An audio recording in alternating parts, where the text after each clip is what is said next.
Kining atong ebanghelyo nag-summarize sa final instruction ni Jesus para sa iyang mga sumusunod. Labi na gyud sa 11 naman lang ni sila. 11 kay namatay mang usa, 11 ka apostoles. Nga na punan man to ni Mateas nahimo na sang 12. Iyang final instructions. Nya diri sa atong unang pagbasa sa unang bahin sa Act of the Apostles, gisulti diri ang elaborated instructions ni Jesus para nila. O ang unsa may sentro sa instruction nga panglakaw mo sa tibuok kalibutan, himua ang tanang tao nga akong tinun-an. Panglakaw, himua ang tanang tao nga akong tinun-an, unya bunyagi sila sa ngalan sa Amahan, sa Anak ug sa Espiritu Santo, nya dayon tudloi sila sa pagtuman sa tanan nga akong gisugo kaninyo. Lingiyay mong tupad ing nakatuman ka ani. Kaning upat ba? Nakatuman ka aning upat? Nagsigi ba kag lakaw sa tibuok kalibutan? Naningkamot ba ka nga ang tanang tao apil sugod diha sa imong pamilya hangtod sa imong mga silingan mahimong tinun-an ni Hesus? Napabunyaga na ba ang tanang tao sa imong nailhang tao? Nabunyaga na ba? O kaning katapusan, natudluan ba sila sa tanan nga gisugo ni Kristo? Kana mo'y problema. Lingian na sa dimong tupad. Yung unsay paborito ni mong sugo ni Kristo. Sa unsay paborito gid nimo? Way klaro. Kinsay nakasag-o pa dinhi sa 10 Commandments in proper order gikan sa first ngadto sa 10th commandment. Sa kamot. Usa ka buok. Onya, unsaon pagtudlo 10 commandments palandaan din ang gani mo kamao? Unsaon pagtudlo? Unsa may inyong gitudlo kasagaran? Unsaon pag-eskwela, unsaon pag-graduate nga naa gyoy honor o karon ting graduation ra baron. Nya unsaon gyud pag pangitag trabaho kanang dako gyud sweldo nga makatukod og balay, maka-stable ka sa imong kuan kana na ang mga financial. Nya unsaon pagpanguyab, unsaon pagpakig-sex nga dili ka mabuntis kana gitudlo nagmaayo. Unsaon pag-sex sa puro laki, unsaon pag-sex sa puro babae kana gitudlo na sad na. Ambot ka ang pari ug madre gitudloan ba sa kaana no? Unsaon pagpangurakot diha sa gobyerno, pangawat ana mga kwarta nga di ka masakpan. Unsaon pag-arrest ang senador. Unsaon daghan kita gitudlo nga balaod ra gyud sa tao pero gikalimtan nato ang balaod sa Ginoo. Ang sugo sa tao hapit tanan atong gimemorize pero ang sugo sa Ginoo dali kay kalimtan. Kani manggong sugo sa Ginoo or the law of God mao man gud ni siya ang supreme law. Pareha bag punuan sa kahoy ba? Mo concentrate kag maayog atiman sa sanga, unya naputol na diang punuan. Unsa may mahitabo? Wa toy kapuslanan ang sige nimog atiman sa sanga o sa mga dahon, wa man nimo bantay nagigabas na diang punuan. Putol naman di ito. Mahibaw lang ka, nganong nalaya maning dahon nga ako taning gisigihag bukbo, ang di malaya nga putol naman ang punuan ana. Ang gitawag nato the trunk law, the supreme law is the divine law.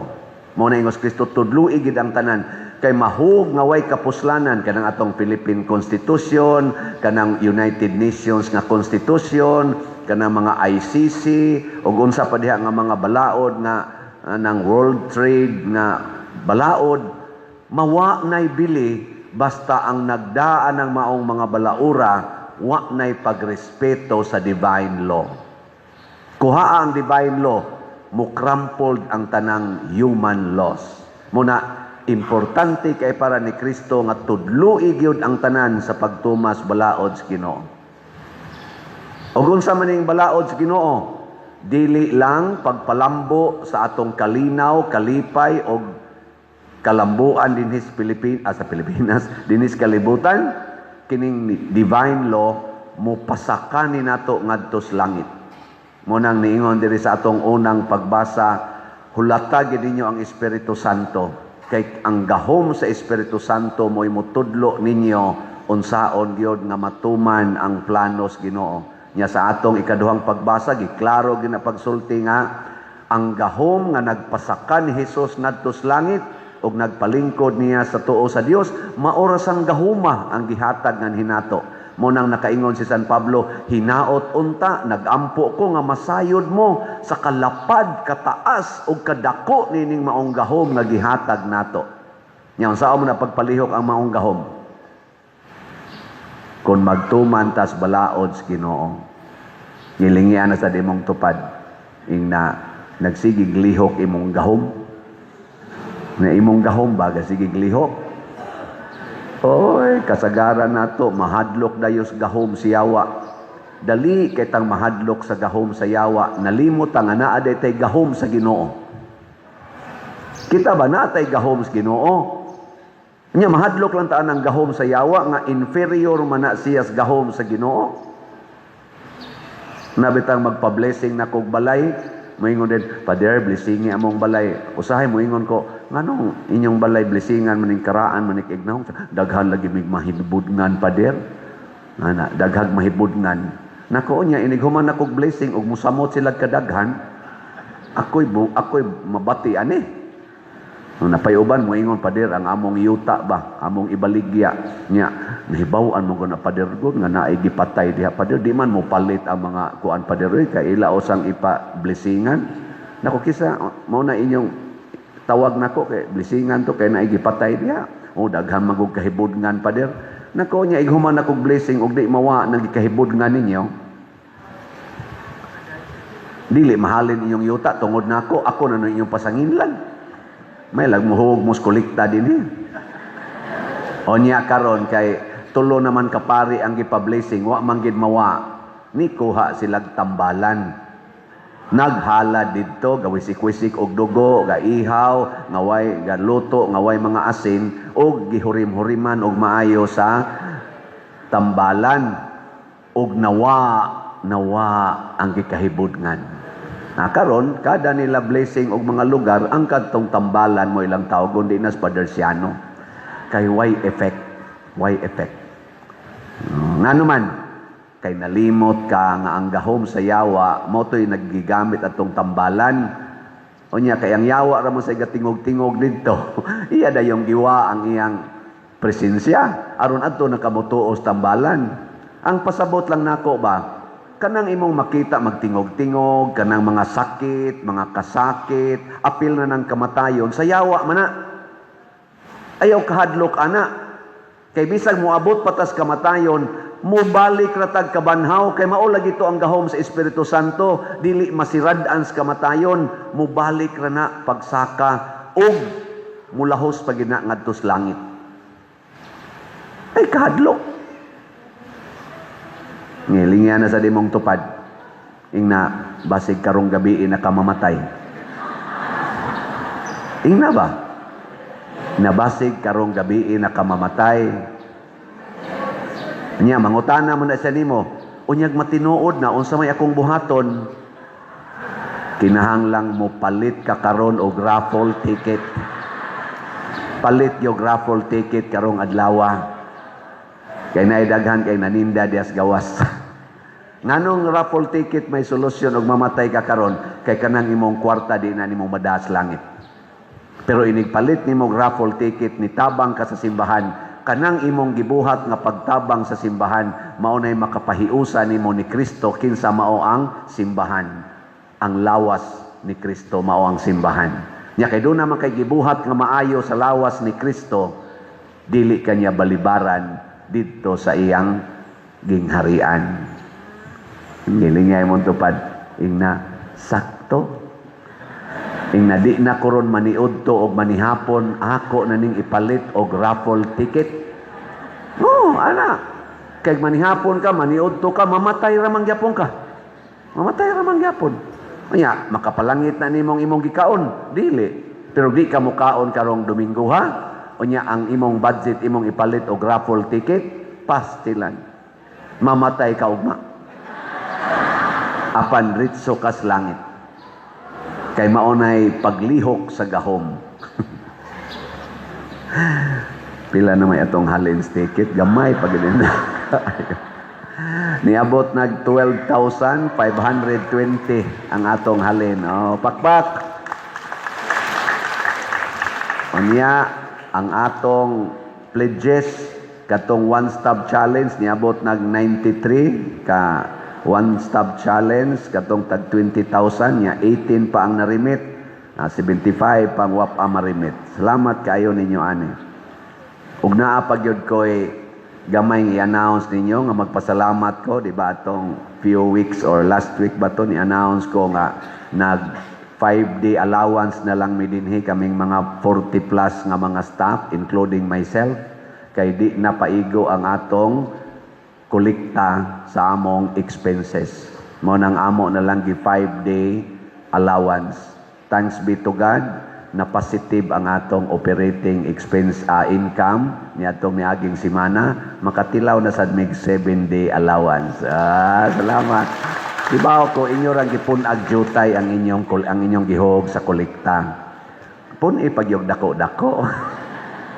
Ano bang hog sa sibot ba? Usahay man gud ka kanilang ni ang G sa akong ihog ana. Nya pagkadungog tingali ninyo nga nag 5-day allowance lang mi basig imong gi 20. Ana, nya kadto sa ingon 50 akong ihog basig imong gi 100 na positive in town mi. Karon pun ipagid ninyo. Kay makamo nay makapahimo ninyong langit. Oh. Muna ang balaod ni Kristo, ang balaod sa simbahan, akong tagaan mo og foundational laws nga mao'y atong timan-an. Aron inig-apply nato sa tanang balaod sa kalibutan, maligal man o moral laws sa kalibutan, mahimog yung epektibo. Unsa may unang supreme law, the law of love. Mag-impose gani kag balaod out of anger or pride, wa gani kapuslanan. Nganong gigukod man si Senador Bato de la Rosa pag-abot niya dito sa Senate, kay ilag yung ipamugos nga i-arrest siya bisag way warrant of arrest. Why klarong warrant of arrest? Pero nganong ipa-arrest man gid siya kay dunay naglagot niya. Naglagot niya nganong naa siya sa Senado, naglagot niya tungod kay nakakontribute siya dako kaayo nganong nisikat ang mga Duterte sa ilang war on drugs. Ana. So balaod gyapon na nga i-arrest siya pero out of anger and pride and selfishness. Mao taw tong nagma siya.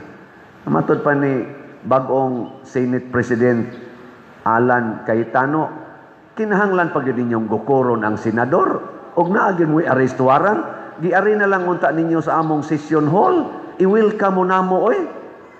I-welcome mo namo, di na kinahanglan magginukdanay pata. Og doon na pagilaing tumong kuno ato, dili pasudlon gyud sa Senado si Senador Bato kay makabutar siya para pag-change sa leadership sa majority dito sa Senado. Og nakalahos man. Mao na ang nahitabo karon. Ikaduha nga supreme law, the law of truth. Mag-apply tagbalaod nga bakakon kay tastanan. Kunuhay kitay balaod pero bakakon kaayo, maway kapuslanan ang imong balaod nga gigamit. Kumusta man ang nag-impeach, na-impeach naman sa Congress ang atong Vice Presidente, kanang mga congressmen nga ni-impeach sa atong Vice Presidente, matinud-ano na bakakon. Tubag.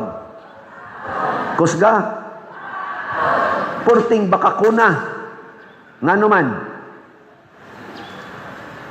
Wa gani sila ka sulbad sa flood control nga scam, wa gani sila ka sulbad sa nangawang kwarta sa PhilHealth, sa DepEd, sa unprogrammed funds nga kadtong Maharlika funds pagyod, kadto pagyong atong gold nga nawagtang gibaligya nga trillions na siya, daghan kayo mga testimonya ana, wa gay sila kasulbad, kunuhay mo sulbad sila sa kaso nga gi-accuse nila sa Vice Presidente nya, ila pag yung i-impeach kay maunay kasulbaran sa problema sa atong nasod, baka kung sila di na tinuod nga ang pag-impeach sa Vice Presidente makasulbad dining atong krisis sa ekonomiya, krisis sa moralidad, krisis sa legality, krisis sa atong relasyon sa atong nasod.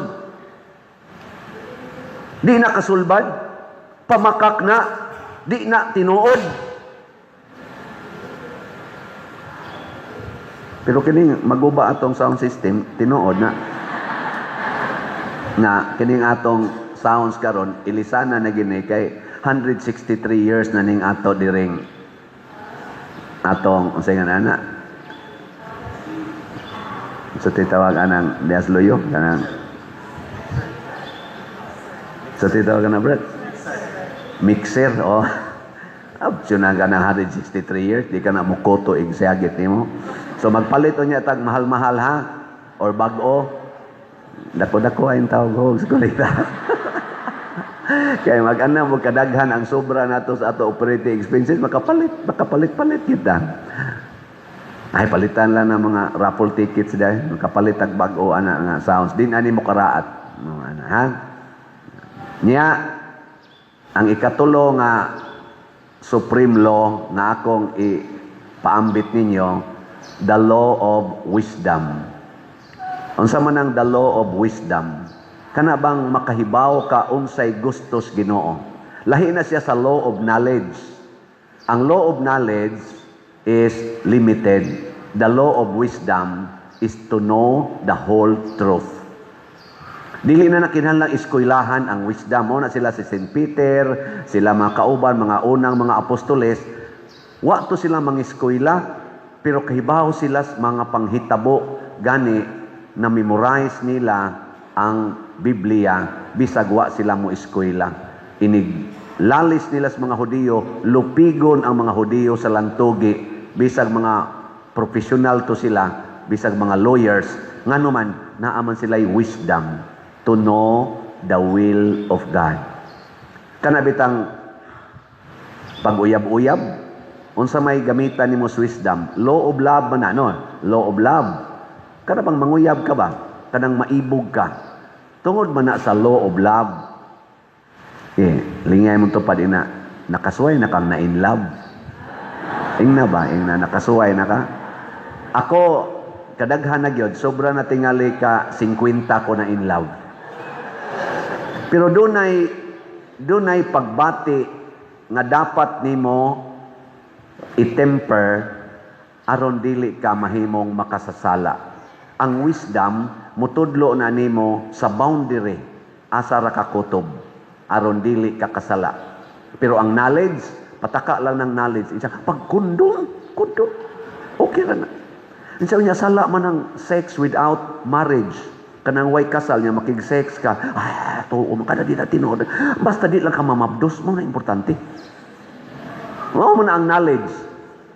Isa unyag mamabdos ko mabuslot ang kondom, ay naay abortion, abortion. Kumo na kay ng abortion. Knowledge ya po na. Pero ang wisdom yun, kadako ang nagsala, mupatay ko kag tao. Basta di lang ka masakpan, legal naman sa lang abortion. Good. Ana.